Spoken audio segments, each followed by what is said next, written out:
All right, and we are here for those of you who are here with us. Hello, hello, hello, and welcome. It is the 1st of September. Cannot believe we're already in a nice month of 2024. I'm excited to be here with each and every one of you. In just a moment, I'm going to just make sure I am sharing where I need to be sharing. But before we do that, I want to just get the energy flowing for tonight in regards to what is going on energetically, what the energy between astrology and numerology have to do with each other for right now. And then, of course, I'm going to pull a card and I'm going to introduce this amazing woman that is sitting beside me.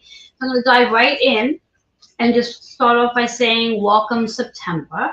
And for those of you who don't know who I am, Reverend Joanne Angel Barry Cologne. I'm the founder of Holistic Fitness and why I do serve and help women over 40 who get strong and remind them that weights are their friend. I'm a Reiki master, medical astrologer, master of numerology, card reader, and card creator, which is where I'll be reading my cards from. The month of September holds a 9 vibration. So when we talk about the number 9, we're talking about letting go, transforming, decluttering, and higher consciousness, higher wisdom. So learning to use our higher awareness to all situations. In addition to this 9 energy, we bring the universal energy together, which is the year 2024. We bring those numbers together, we add them. Works out to be a beautiful 8. The 8 is abundance, so perfectly aligned with today's conversation. And when we talk about that 8, it's also about your karmic cycle. Not about what goes around, what comes around. What really is about your karmic energy and the cycle that's coming to an end after these many years with the energy we're moving into. Now we're going to take that 9 and 8 and add them together. We're going to get a 17, which again adds to an 8. So the energy of September is all about your karmic reset in regards to what you've accomplished, your success, your fame, your recognition, praising yourself, not necessarily looking to get praise from the outside, although that's always nice too. However, it's really about you recognizing all that you've accomplished up until this point and seeing that there's more to come as well. In addition, with the numerology energy, talk just a little bit about astrology so I don't get carried away. We have today, specifically today, we have 3 transits happening. First transit took place early this morning at about 11:15, which is Uranus, the planet of chaos in Taurus, has just started its retrograde. So to know more about that, feel free to reach out to me so I can tell you how Uranus and Taurus is going to interact with your natal chart. Second part, which is actually going to be happening in about 7 minutes at 8:10 p.m. Eastern Time, Pluto, the planet of transformation, that has been, if you think about going back to 2008 to 2023, transited in Capricorn's energy. Well, it's going to revisit Capricorn again for a very short period of time between now right through November 19th. And this is a big, big transition for our cardinal signs specifically. And if you're not sure what a cardinal sign is, we have our Aries, our Libras, our Cancer, our Capricorns. It's a big, big reset for that particular population, but we're all going to feel it. We're all going to feel it. And because it is an outside planet, we're going to really see this transitioning happening with the global energy, our community. And even though I don't talk much about politics, pay attention to politics. There's a lot going on that's mirroring a lot of what we're going to be experiencing as well. In addition, we have this amazing, amazing new moon coming in Virgo, which takes place tomorrow. And I will be going live tomorrow night to talk more about that because there's way, way, way too much information to not share, but not to share here tonight. Then last but not least, we also have Mars on September 4th, moving into Cancer. Mars does not like to be in Cancer energy. So that itself is going to tell you what that energy is going to be like for most of us because it doesn't like to be there. Mars is action, it's fire, it's leadership, and it's aggressiveness. Cancer is love, healing, nurturing, the mama bear for that matter. So when you get those two energies coming together, leave it there. I want to pull a card so we can be more aligned with the energy we do have going on. and see how this plays out for you. Oops. Our card for the day. Interesting card that we have going on. To be fearless. And that's perfect because that's exactly what we all need to be in this energy, is to be fearless. There's nothing to be afraid of. And just to look at all of this energy as opportunities to reset where you're on your way to.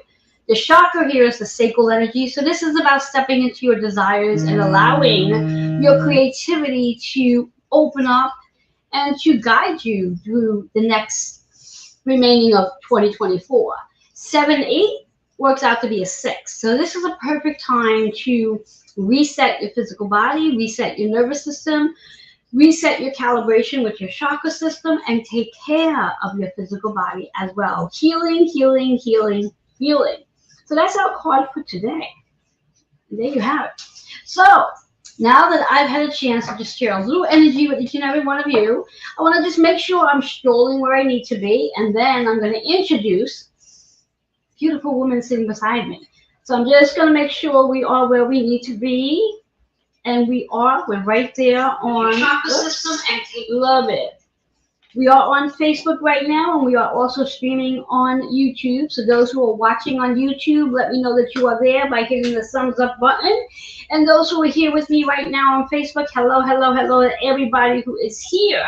So as I mentioned, I have this beautiful woman sitting beside me. She is, her wonderful name, Donna Campbell. Did I say that right? Campbell? Yes. Perfect. She is an international healing practice for over 15 years, reprogramming your mind to create instant results with health, prosperity, and relationships. Now that's a big one. Health, prosperity, and relationships. So she's not just about health, she's about prosperity. So keep that in your back of your mind. Her wisdom and expertise includes training with a medicine woman, yoga healers, Buddhist monks, as well as several Western healing modalities and certifications. So she knows her shit, people. Putting it bluntly, she knows her shit. She knows her shit. She's lived in an ashram, spiritual living community, for over a year, studying physics, brains, wave patterns, science, meditation, vibrations, and frequencies, and healing. Now, some of you are not aware about the whole factor of our vibrations and frequencies needing to be high in order for us to get to where we want and to manifest the very things we need to be manifesting, or we want to be manifesting. This is the very thing that Donna has studied in regards to helping us get to that amazing space. She's a monthly columnist for Best Holistic Life magazine and is critically acclaimed Los Angeles Tribune bestseller for The Abundant Soul. Show us your book, please, because as I mentioned earlier, I don't have mine in front of me. There you go. And anybody who wishes to order their book, Donna will let you know where you can order yours. All right. Abundant Soul, creating inner wisdom for financial success. And I'm sure we all want to have financial success. I mean, it's our birthright, people. It is our birthright. Even though you may feel like you're always struggling or whatever it may be, it's your birthright to have financial success. She has shared the stage with Noble Dr. Joe Vitale, I think I said his name wrong, The Secret and the Holy Prayer, Mark Victor Hansen, Chicken Soup for the Soul, I love that book, and Sharon Lecter, Rich Dad, Poor Dad. And there she is. Donna, do you have anything to add to that bio? Yeah, no, that's pretty complete there. We can go on forever there. I think the biggest thing that I'm known for with the healing work that I do is I'm actually called a mind whisperer, because I reprogram your energy, your vibration, your frequency on a subconscious level to get you those results in those areas. Love it, love it, love it. I love it. So today what we're doing together, Donna and I, is, for one, I'm just holding light over her so she can be seen. Not that she needs help being seen, just so she can share this amazing book that she wrote. The Abundant Soul. So let's start there. What inspired you to write The Abundant Soul? Well, my first book that I wrote all by myself was called Financially Fit: Living the Secrets to an Abundant and Prosperous Life. And it was more of a how to book. And it really gives you some of the different steps, how to apply it, how to take it into the healing world. And I didn't love how my book came out. So I wanted to rewrite it. And if I was going to rewrite a book, you have to get a whole new ISBN number. I didn't know that. And they said, well, if you're going to rewrite the book, why not get a new book cover? Okay, I'll get a new book cover. And then it was, why not just change the title? And I went, okay. And I sat down and channeled through a lot of different titles and came out with The Abundant Soul: Creating Inner Wisdom for Financial Success. It was only after this book was done that I realized, when I went back to some of my own writings several years ago, I wrote about the soul's abundance. So I had reversed the words. And what I did was I took my principles from Financially Fit and wove them into an actual novel called The Abundant Soul, which gives you the practical application of what the characters go through so you understand how to apply all the principles. And so this is actually a self-help novel here. And what's really fun is, yes, it does have the Buddha on the front with the hand, but this logo that's on it is specific to me. I had it made for me, and it's a Tao symbol with the money symbol inside of it. So it relates to inner and outer abundance. Oh, love that. Love that. I love that idea.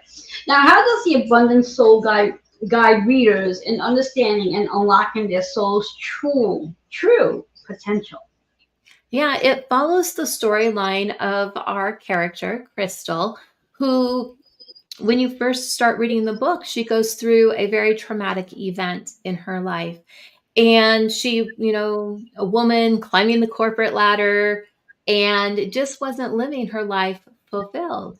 And she ended up going on her own set of journeys to uncover who she was more on the inside, and really what brought her happiness, what brought her joy, how does that relate to the corporate world, everyday life, and then started applying the principles that were taught in the book.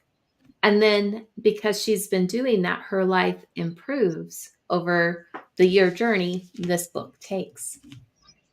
Oh, I love that. And I love how this is so perfectly aligned at this timing that we are here today with the energy that we are in, with many of us, especially going back to 2020, has had an opportunity to sort of pivot in regards to asking ourselves, are we being filled? Is what we do most of our day, 8 hours a day, some for 12 hours a day, is that really filling us up? So I'm sure many of us in the audience can relate to this whole concept of, are they really being filled at this point with the soul's work, with their soul's work? Are they on alignment with their soul's work right now? So this is a perfect book for anybody that might be in that space right now where they're pivoting and trying to figure out what is their soul's purpose and how can they get there. So it's perfect for them. Perfect timing. So in The Abundance Soul, you explore the concepts of manifesting abundance. How do you define abundance, and what misconceptions do people often have about it? What's really funny about the word abundance is a lot of people automatically relate it to money. Yes. And finances. And that's only one part of it.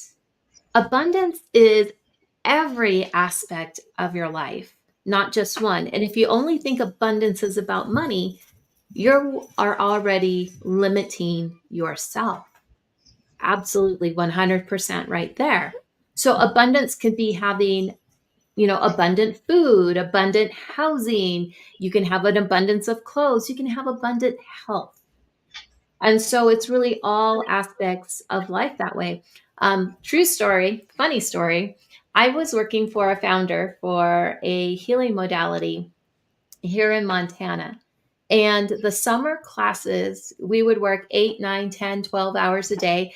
And then at night, I would be teaching classes before the next morning. Now, at the time, well, still single parent raising children, I didn't have time to go to the grocery store. So often my children went to the grocery store for me. But one summer, I decided to bless my home and my refrigerator and my pantry with an abundance of food. And Oh, every student that came from whatever country they were coming from brought gifts, and they brought gifts of food. So we were never really without food. We have an abundance of food. And when the translators left, I had 42 boxes of opened crackers and all kinds of things. And at the end of summer, I really took a look. I had to giggle and realize that I should, maybe next year just bless it with food that we actually eat, because they eat different things in different countries that we're not used to here. And so I got to try interesting cuisine. oh, I'm sure. I'm sure.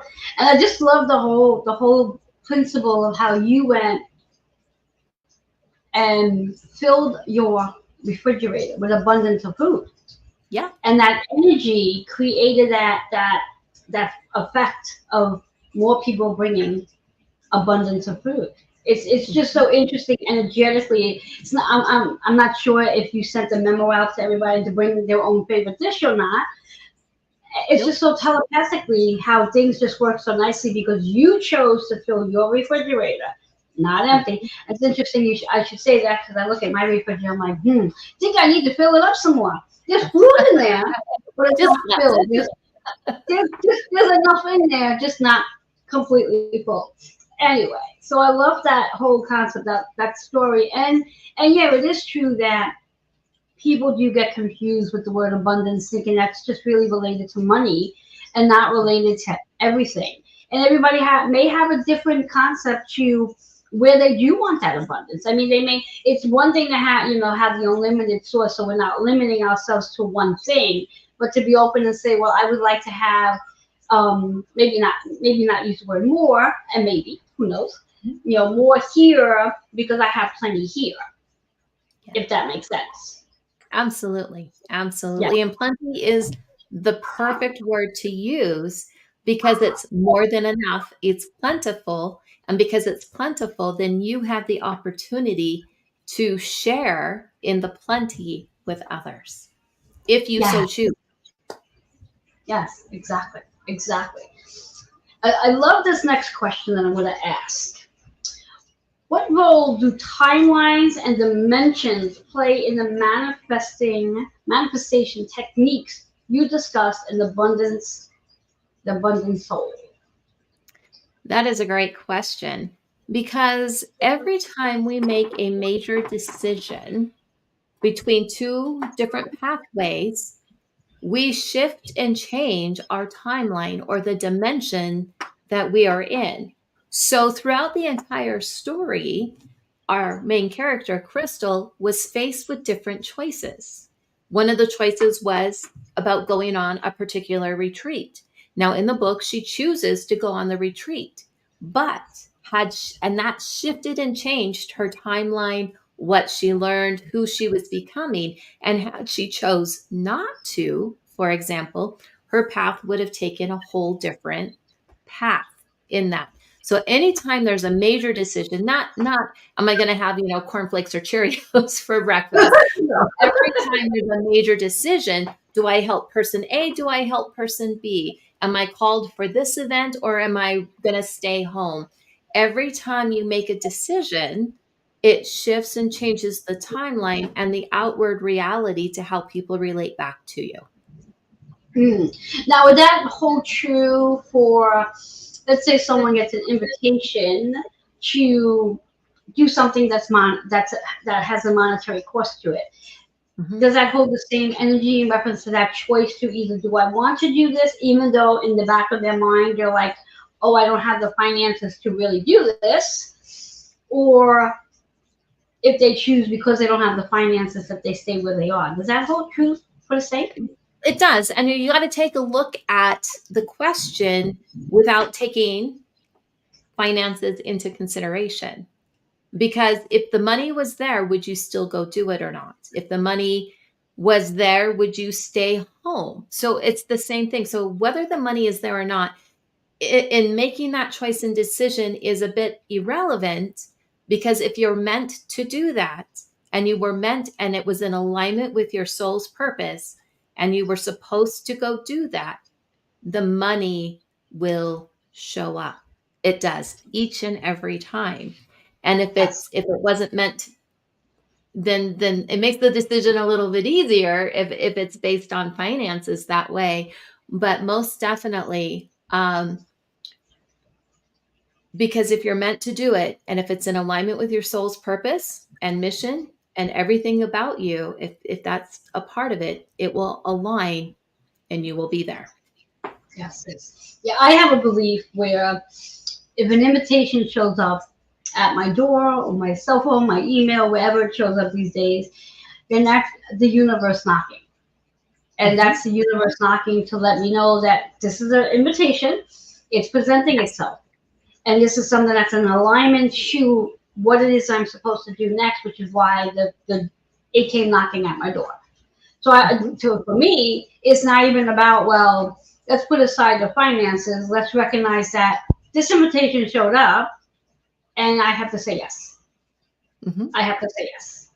And the moment I say yes, it's also my belief system that the moment I do say yes, I know that I am going to be supported in every area of abundance to fulfill this agreement that I just made. That's already been made, theoretically speaking. I just confirmed it.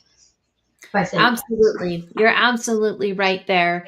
And if you know who you are and you're grounded and you know your life purpose and mission, when things do show up, it's very easy to make a decision, because it's yes if it's in alignment with, and no if it's not. Because I get invitations, but some of the invitations that I have are not in alignment with what I'm accomplishing. So I will say no. Yes. Yes. Yeah. And again, that's true too, as well, in regards to, you may get an invitation that you might have been aligned to 3 years ago, and they're just reaching out to you now about something that was 3 years ago, where if they would have introduced that invitation 3 years ago, it would have been a yes. And sometimes that happens as well. Exactly. Yes. Which brings me to my next question. All about quantum leaping, so to speak. How does the concept of quantum psychics relate to the idea of the abundant soul, and how can understanding this relationship empower individuals to manifest more effectively?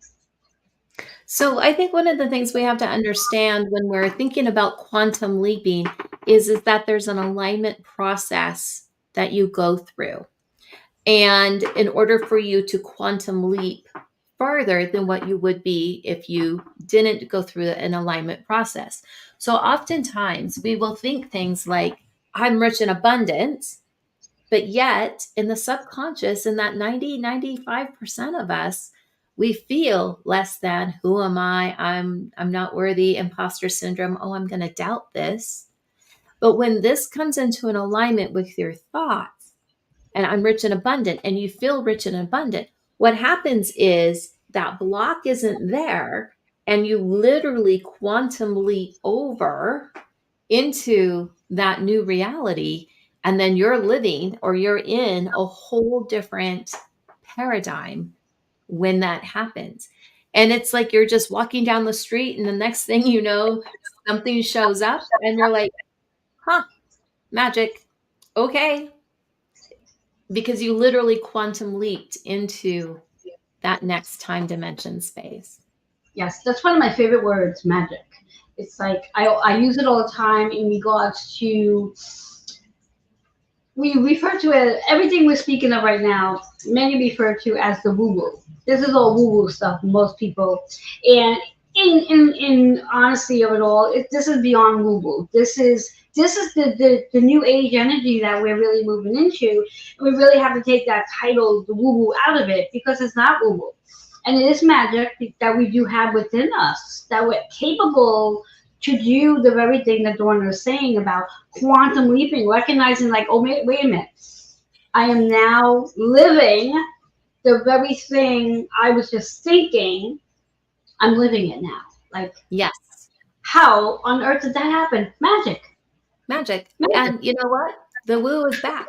And you know what?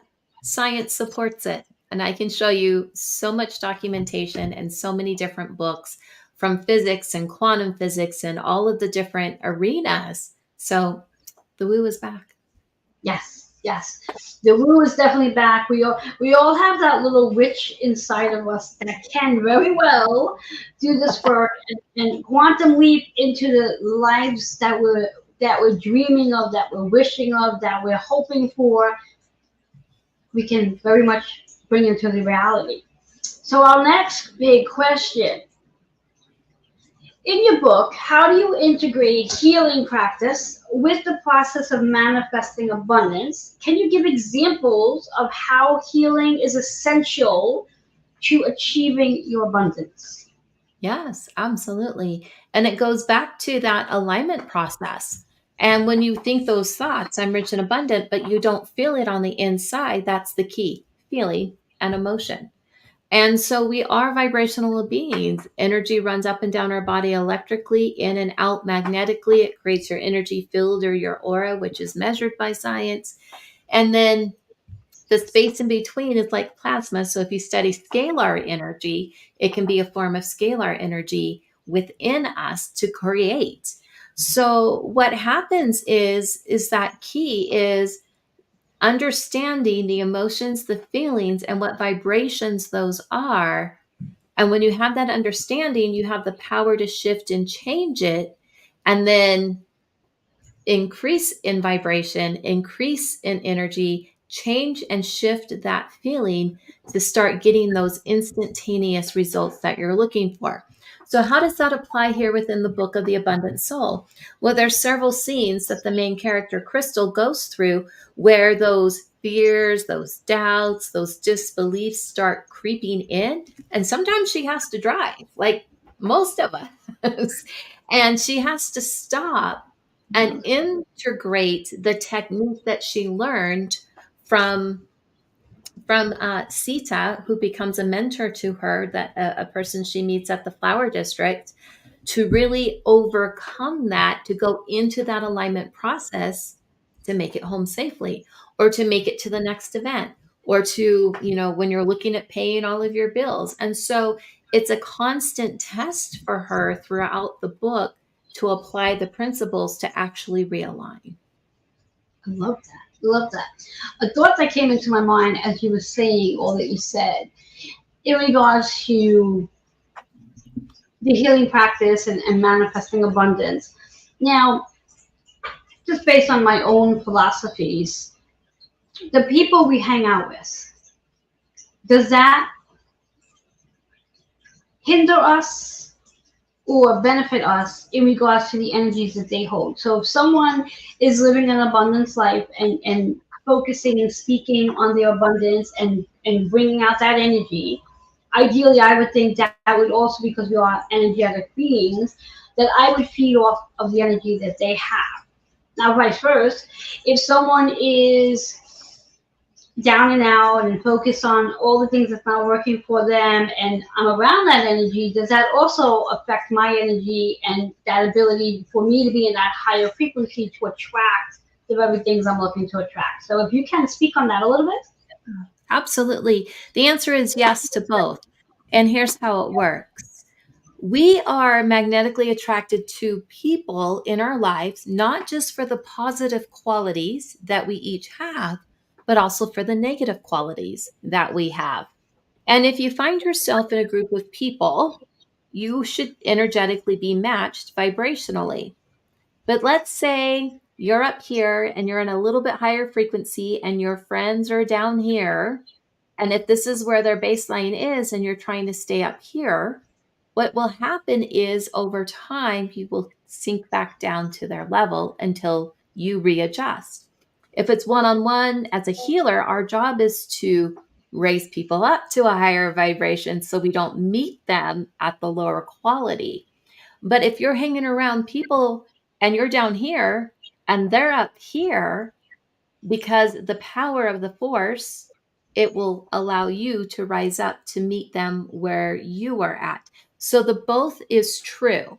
Now, you are the sum of like the top 5 people you hang out with the most, and you will have those energetic qualities. And if you're not where you want to be in life and you're not getting to where you want to be, really start taking a look at the people you spend most of your time with.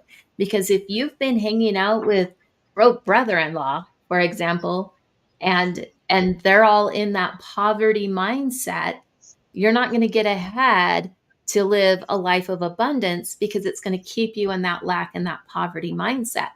But if you hang around 5 abundant people that life is prosperous, guess what? That elevates you into that realm and starts shifting you out of your own poverty mindset into that abundant mindset. So both is true, that works both ways.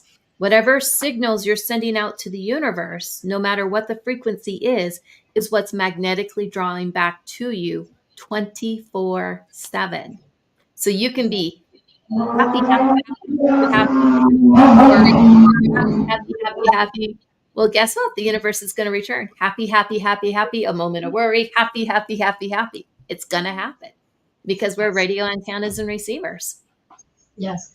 Now, with that being said, should one have that experience where they are spending more time with the lower energy, what can they do, if they can do, I believe they can, to bring their energy back up? Let's say cleansing or some sort of bath or something in that nature. Is there something that they can do if they are, I'm going to use the word that I'm hearing, being forced to be around these people, whether it's family members or friends, whatever, they're just not ready to let go of that friendship and move on? What can they do? Well, first, everything's a choice. And if it's a family member or a friend, well, then there's an invitation to spend time with them, and you have the ability to choose every single time. And so that you're always in a position of power. Now, if it's somebody that lives in your household and it's somebody from, say you spent the last 30 years with, for example, there are things that you can do. And one, make sure you're taking care of your electromagnetic body, which means take Celtic sea salt, drink water, because of how the Celtic sea salt works with the water, with the magnesium. You can do Epsom salt baths, you can ground. But what I absolutely love is what the medicine woman taught me how to do. And I didn't realize what she was teaching me at the time when I was studying. And the one thing, I was in a relationship that maybe I shouldn't have been. This person did attempt to take my life. But in some of the teaching right around that same time, she said to me, Donna, if you're in a room with somebody and you don't like the energy that they're in, move. And I went, what do you mean? And she said, move. Because every time you physically move in a room, the vibrational force field around everybody changes. So if you're sitting down and they start getting upset, stand up. It's going to change the energy of the room, because you were sitting, then you stand, the frequency will move. If you're standing, go get a glass of water, go wash your hands, go do something. And if it's too much, leave. And that was the very first time she ever taught me how to, what we call, pivot and shift. The second way she taught me was emotionally, which is what I do today in a lot of the healing work to recode neuron pathways in the brain. But what's really interesting about that was that lesson in physically moving actually saved my life. So there's the things that you can do that way. And it's just moving the physical body, and the people around you will start to change. I love that. I definitely learned something new today regarding moving, in regards to heaviness or just conversation. Because we do all occasionally find ourselves around energies that are not at the same frequency as ours. And Yeah. sometimes it can get heavy. And my biggest thing is, well, I'm going to limit the amount of time I spend or Hmm. just not go. Only because, Right. especially nowadays, I find my energy is so, I'm so sensitive to energies that when I am around lots of people, especially like the grocery store, Yes. it's like, oh wow. One of the reasons why I come Oh, home today needing a nap, because at the yes. grocery store, I'm like, oh my God, that's a lot of energy in there. And we just never realize that. Yeah, We you're never absolutely. realize, yeah, we never realize the concept of like when we go into a grocery store, like I always check in on my energy before I go into the grocery store just to Yeah, see how I am feeling before I walk into the grocery store. Make sure my energy is high because I know that exactly. by the time I walk out of the grocery store, if it wasn't high to begin with, it's going to be much lower by the time I come out, just because there's just so many people in the grocery store. And I would like to think and hope they're all beaming at my vibration. Chances of that very slim. Very But slim. even different types of grocery stores have different energies in them. And Yes. then because you know that, a Walmart is going to feel completely different than your Albertsons, and it's going to feel different than some of the health food stores people might go into, or like a Whole Foods or a Trader Joe's, and they all have different energies within them, and you always have the choice of which energy you want to participate in. Yes. And I guess that would be hold true for like larger stores to smaller stores Hmm. as well. Because I mean, a smaller store can only allow but so many people in the store because it's smaller. So energetically, and I myself always find myself in stores at very strange times. Strange for Hmm. most because again, protecting my own energy. I want to go into a store when there's less people there in general, so I can whip in and whip out, get what I need, get out of there as quickly as possible. Moving on to our next question, which is very related to this topic here. What are the most common blocks to abundance that you've identified in your work, and how does the abundant soul offer tools to overcome them? Yes. Um, the three major blocks that people have are fear, doubt, and disbelief every single time. And the different, how do I want to say it? The different things that stop you, the blocks, there's one for each of the different seven chakras. So avoidance is a pattern, judgment is a pattern, criticism is a pattern, hate is a pattern, and ego and jealousy and regret. And some of those are some of the different vices that we have that stop us, that feed into the fear, doubt, and disbelief. And so in the book, The Abundant Soul, when Crystal goes on this retreat, she learns what those vices are for each of the different chakras. She also learns what the positive is for each of the different chakras and how to actually do the transformation work. Because when there's those three vices, fear, doubt, and disbelief, those locks, you have to have the keys to open them. And that's faith, trust, and belief. And then you have the positive emotions on the other side, the peace and the harmony and the balance and the joy and the love and the beauty that counteract to that. So there's a whole transformation process that Crystal goes through that when you read through the book, you'll uncover, and then you can do the similar type of work to readjust your own vibrational frequency. Nice. Love that. Yes, because as a healer myself, I hear many in regards to like what's blocked on me, what chakra's blocked, how do I clear it? And I do believe we all have in our everyday different things that's going on in our world. We have Mhm. daily blocks, and working through those are a powerful way to get us to where we want to get to regarding our abundance level. And kind of curious, although it's not part of our question, how'd you come up with the character's name Crystal?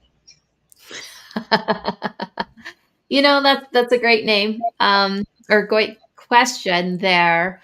One of the things that I absolutely love, and if you guys are watching this, you can see that there are an abundance of crystals behind me. What you're not seeing is all the crystals that are on my desk. So I absolutely love crystals, and I do use them in my healing work from time to time based on the type of work that I am doing with people. And crystals are programmable as well. And I wanted to come up with a unique spelling for it. So I happen to love Greek culture. And so the spelling of crystal is Kristol, which goes back to Greek times. And so that's how I got the main character name for the book.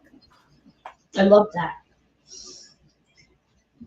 Because I had to ask, and I had a feeling it had to do with your crystals that's behind you. I love that beautiful amethyst piece. It's, yes. I have rocks all over my house. And I even have like river rocks all over my house. Yes, as we should. We need them, all of us. We all should have rocks and crystals all around us because they are truly powerful and definitely healing. Moving on to our next question. So let me see this one here. I don't know if we've mentioned alignment, but I'm going to ask the question. You've mentioned the importance of soul alignment. How does the abundant soul help readers discover and align with their soul's purpose? This is so perfectly aligned with the energy. My goodness, go ahead. Yes, it's all about creating an awareness. And so really there's a 4-step process that I take people through. The first is to really discover how you feel. And most of the time we just go on throughout our day. We don't even know what we're feeling. We just make it through the day. And so often I tell people to set a timer. And when that timer goes off, stop and ask yourself, how do I feel? So it's about discovering. The second step is to identify. And you have to identify the feeling. Now, this is the biggest challenge for a lot of people because they'll go, hey, Joannie, how are you today? Oh, I'm good. Okay, what does that mean? Because feeling good for you is going to feel different than feeling good for me. So what emotion is that? Or I'm okay. Or a lot of people will say, I'm a little stuck. No, the emotion is stuck. So you really have to identify the emotion. Is it anger? Is it frustration? Is it worry, stress, pressure? Is it anxiety? Is it fear? Are you really happy? Is it joyful? Is it gratitude? So what is that emotion? And identify it. And once you can identify the emotion, you're then in the position of power to release the lower emotion, which is the third step, release. And then the fourth step is to transform it into something better. So say you set a timer, it goes off, you ask yourself how you feel, you identify the emotion, and you have stress. Well, how would you rather feel? Well, I'd rather have peace. So you could do a quick little breathing exercise. It's not going to reprogram the subconscious brain, but it will pull you out of the stress. So you're going to breathe in and you're going to think the word peace, and you're going to breathe out and think the word stress. And when you do that for 3 to 5 minutes, you'll experience a physiological change in the body because you're bringing in the energy of peace while releasing the energy of stress. So that 4-step process, discover, identify, release, and transform, spells the word dirt. And what we're doing, we're just getting rid of the dirt that's in our energy and that's in our energy field and in our chakras and transforming it to something that's more in alignment with how we choose to be. And it's one of the principles in Will Financially Fit that Crystal uncovers in The Abundant Soul. Yes. And this is so perfectly aligned with the newest phrase that many are saying. They even have a T-shirt now that says "Feel your feels." Mm-hmm. Feel your feels. Yeah. Because so many of us are in our feelings, and nowadays even men have finally gotten permission, thank goodness, to feel their feels. So like really allow themselves to feel whatever it is they're experiencing. And I'm loving the idea of allowing one to really identify what that feeling really is. as opposed to just going with, I feel good or I'm okay or I Mm-hmm. feel stuck. To elaborate really more on it, because like you said, Donna, it is what okay may feel for me may be very different for somebody else. So identifying what is Yes. your okay or what is your good. So I love that whole concept. And I'm definitely one of those people that will analyze when someone has a conversation with me. Like my big thing is I always ask, how are you feeling? How are you being? How are you doing? Because it really is three different things, and we have to get in this understanding and habit that we want to do, we want to be, and we want to feel. Yes. Otherwise, Absolutely. we're just sort of here. It's like, okay, let's be Well, intentional. what is so much fun is when people reach out to you in social media and they want to, proposition you for whatever service they have. But oftentimes on LinkedIn, someone will, hey, Don, I haven't talked to you in a while. How are things going? And when you respond back with how you feel, they don't know how to respond back to that. Things are going pretty great. I'm actually happy. Yes, And it usually stops them because they have no idea what to say. This person's happy exactly. because that's Because you gave them exactly something they're not used to. Exactly. They were all ready to join forces with you if you would have said, "Oh, things suck and this thing and that thing," but because you came out with things are I'm going happy. really well and I'm happy. It's like, Yeah, well, what do I do with exactly. that? Like, Exactly. it's a head scratcher. What do I do? Yeah. The And last person that wrote that, she actually responded back and, wow, I don't think I've ever had that response. End of conversation. yes, yeah. Well, maybe for her now, it's giving an opportunity to think about when one really asks that question, because I think that's a question that many people just to ask, not really with the intention of caring. You Right? know, it's like a common thing when you reach out to somebody. Hey, how are you? Yeah. Well, Am I asking how are you because I really want to know? Or am I asking how are you because we've all been programmed to do it that way? exactly. And programming is such a huge piece because we are all socially conditioned for certain things. And I'm going to tell you, you can have 50 cents to your name, or you could have $50 million to your name. And the question is still the same. What makes me happy? Because you can have all the money in the world and purchase and buy anything and everything that you want. And my clients that fit some of those categories still ask me that question. I don't know what makes me happy. And then I know people in other categories, they can figure out their happiness, others not so much. And they ask the same thing. And the ones that don't have as much as the others think money's going to bring the happiness. Happiness is an inside job and it has nothing to do with your external money supply. Oh yeah. Oh yeah. I think we've definitely learned that over the years, or hopefully we've learned that over the years through some of our celebrities over the years who have taken their own lives, Mhm. who we would have thought would have been the most happiest person on earth because of their financial status, and then to learn that behind all of that money, they were extremely sad. Yeah. So yes, money definitely does not create the happiness that we're looking for. So with all that being said, we are reaching our final hour. I'd like to ask one final question, a bonus question here. If someone could take away only one key insight from the abundant soul, what would you hope that to be and why? That is a great question. And if you could only take away one key concept, I'm going to share with you a mantra that I wrote. It's a theme in the book as well. And it is trust and you will see, believe and you will know, have faith, all is well, follow your heart, and spirit will lead you.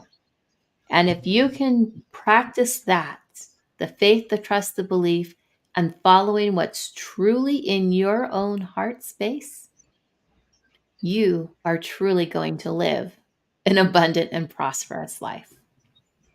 Love that. I love that. I do. And how can one get your book? It is available on Amazon and Barnes & Noble and wherever else books are sold.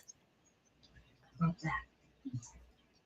And do you have any final words before after our bonus question? Do you have any final words you want to leave our audience with? Wow. Here's what I'm going to say about doubt. A lot of us get into the energy of doubt, but we're trusting in the wrong outcome. We're trusting in an outcome that we don't want or an outcome that we don't prefer versus trusting in an outcome that you do want, such as abundance. The issue isn't ever a matter of trust because the universe is going to support whatever you're trusting in. So be very careful with your thoughts and your feelings and your intentions, and trust in the arena of abundance and prosperity and happiness and joy, because that is what will turn to you instead of those fears, doubts, and disbeliefs. Yes. And could you show the book one more time? Our audience is curious, asking the name. The name of the book is The Abundant Soul. There we go. Beautiful cover. For financial success. Beautiful cover. And Dorna's website is that on the bottom that's scrolling by? It's one of my pages, yes, bettercalldonna.com. What you'll see on there is some testimonies, some social media links if you want to find me on social media, and it gives you a link that if you choose to book on my calendar, you'll be gifted 15, 20 minutes, and we can uncover what your personal block is from moving you forward in your life or answer any question that you might have. So don't hesitate. I'm an open book. Feel free to schedule your own personal time. There you go. And Donna had answered what I was just going to say, was just to let everybody know how they can reach her and if there's anything that she wanted to offer out. So there you have it. So I definitely highly recommend that those of you who have not ordered her book yet to do so. Like I said, mine will be in the mail shortly. I should have it with the holiday weekend, hopefully within a few days. And I'll be able to dig into mine as well. And Donna, it was a pleasure having you here. I learned a lot. And I'm going to apply everything that I just learned today into my practice as well, because that's a big part of what I do, is I learn from other amazing mentors and teachers out there. And I always believe that we're all students and we're all teachers. And I'm always learning something from someone. And you're a brilliant, brilliant, amazing teacher, or mentor to myself and many others. So thank you so much for sharing your wisdom, taking the time to write your book, because I know firsthand what it takes to write a book, and it's very powerful, and I'm sure you have many more books in you that you'll be sharing going forward. Oh, yes. There's a cliffhanger at the end, and volume 2 of this will be coming out at the end of the year. Oh, look at that.